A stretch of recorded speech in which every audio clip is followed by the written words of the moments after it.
Pabor si Pangulong Bongbong Marcos sa hirit na busisiin ang mga flood control projects ng pamahalaan. Pero kasabay nito, inamin ng Pangulo na hindi pa kaya sa ngayon ng flood control ang mga pagbahang nangyayari sa bansa. Si Eden Santos sa balita. Welcome kay Pangulong Ferdinand Marcos Jr. ang planong imbestigahan ang mga flood control projects ng gobyerno.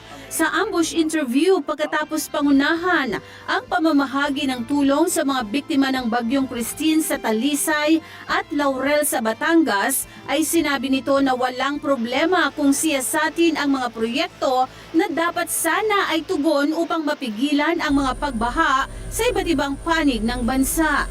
Sa harap kasi ng matinding pinsala na idinulot ng severe tropical storm Christine sa Bicol Region, tiniyak ng liderato ng Senado na bubusisiin ang inilang 303 billion pesos ng Marcos administration para sa flood control sa panukalang 2025 national budget upang matiyak na makatutugon ito sa climate change. Oh, sige. Wala akong problema. But also they have to realize there are two sides to this. Sinasabi yung flood control, talagang nang-overwhelm ang flood control natin. May flood control tayo, hindi kaya. Hindi talaga kaya dahil sa buong kasaysayan ng Pilipinas, wala pang ganito. Ngayon lang natin haharapin ito. Kaya dapat maunawaan talaga ng tao, hindi lamang yung budget, kung ano yung science, what's the science, follow the science, see what's happening.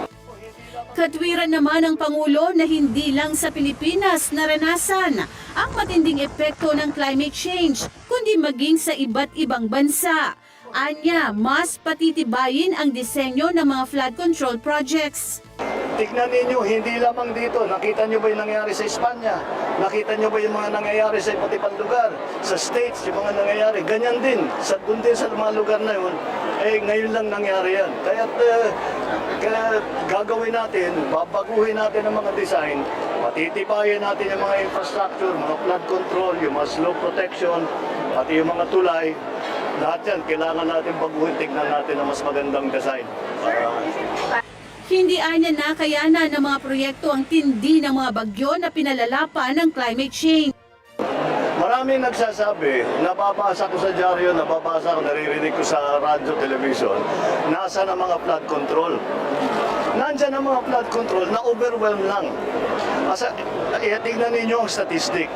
Nung bagyong Undoy, 400 plus centimeters ang bumagsak na tubig. Dito sa Christine, ang bumagsak na tubig is about 700 plus. Halos doble ng Undoy. Kaya yung climate change na aming pinag-uusapan ay talagang naging nakikita na natin. Hindi na kailangan ipaliwanag dahil unfortunately, nararamdaman na talaga natin na sarili natin.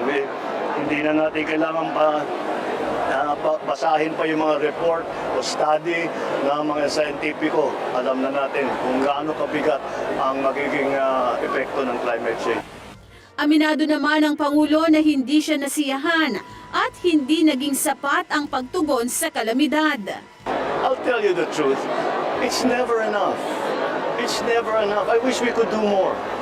We're doing everything that we can, but you know, when you lose a life, you lose a life. What can you do about that? It's terrible tragedy. Maraming salamat sa inyo pong pagsubaybay sa Mata ng Agila Primetime. Para malaman ang matatag, matapang at matapat na mga balita, i-follow lamang at mag-subscribe sa AtNet25 TV.